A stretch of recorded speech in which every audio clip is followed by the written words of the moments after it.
بسم اللہ الرحمن الرحیم۔ حضرت عبداللہ بن عمر بن عاص رضی اللہ تعالیٰ عنہ سے روایت ہے کہ رسول اللہ صلی اللہ علیہ وسلم نے فرمایا: صلاۃ احدکم وہو قاعد مثل نصف صلاۃ وہو قائم، کہ اللہ کے نبی صلی اللہ علیہ وسلم فرماتے ہیں کہ کوئی بندہ بیٹھ کر کے نفلی نماز پڑھے تو اس کو کھڑے ہو کر نماز پڑھنے والے کے مقابلے میں آدھے کے برابر ثواب ملے گا۔ اس حدیث مبارکہ سے دو چیزیں سمجھ میں آ رہی ہیں۔ ایک یہ کہ نفلی نماز بیٹھ کر پڑھنے کی اجازت ہے، جائز ہے۔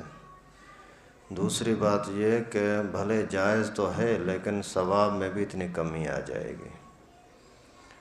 فرض نماز بیٹھ کر کے پڑھنا جائز ہی نہیں ہے، نماز نہیں ہوتی، قیام فرض ہے۔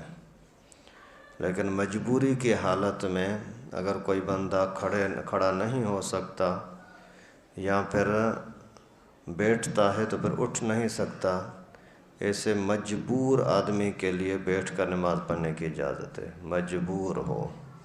آج کل لوگ بغیر مجبوری کے بیٹھ کر نماز پڑھتے ہیں، یہ بڑا خطرناک ہے۔ چلتے پھرتے ہیں، ادھر ادھر کسی کے ساتھ بیٹھنا پڑا تو بیٹھ جاتے ہیں، لیکن مسجد کے اندر پھر ان کو بہانہ ملتا ہے کہ بھائی میں بیمار ہوں۔ اور بیٹھ کر نماز پڑھنے والوں کے لیے زمین پر بیٹھنا کرسی پر بیٹھنے سے زیادہ بہتر ہے، کیونکہ پیغمبر کریم کے زمانے میں کرسیاں تھیں اور مریض بھی تھے، نیچے بیٹھتے تھے، کرسیوں پر نہیں بیٹھتے تھے۔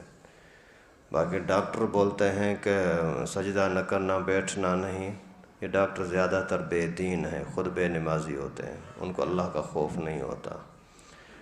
لیکن اگر واقعی آپ کو بھی تجربہ ہے کہ نیچے بیٹھنے کی وجہ سے پریشانی ہوتی ہے، تکلیف ہوتی ہے، بیماری بڑھتی ہے، تو اوپر بیٹھنے کی اجازت ہے، لیکن بہتر بہرحال یہ ہے کہ کرسی کے مقابلے میں آدمی نیچے بیٹھے، تو نماز کا ثواب بھی کم ہو جاتا ہے۔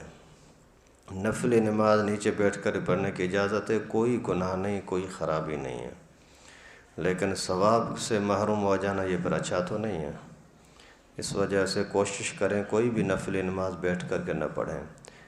پیغمبر کریم صلی اللہ علیہ وسلم کی گھر والی حفصہ ام المومنین حضرت عمر فاروق رضی اللہ تعالیٰ عنہ کی بیٹی فرماتی ہیں کہ میں نے کبھی بھی پیغمبر کریم صلی اللہ علیہ وسلم کو بیٹھ کر کے نفلی نماز پڑھتے ہوئے نہیں دیکھا، مگر یہ کہ جب آخری 1 سال بچا تھا زندگی کا تو اس بڑھاپے کے اندر اللہ کے نبی صلی اللہ علیہ وسلم نفلی نماز بیٹھ کر پڑھتے تھے۔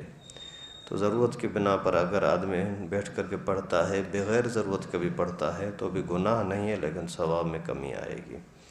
اللہ تعالیٰ سے دعا ہے کہ ہم سب کو مسائل کو سمجھنے کی توفیق نصیب فرمائے۔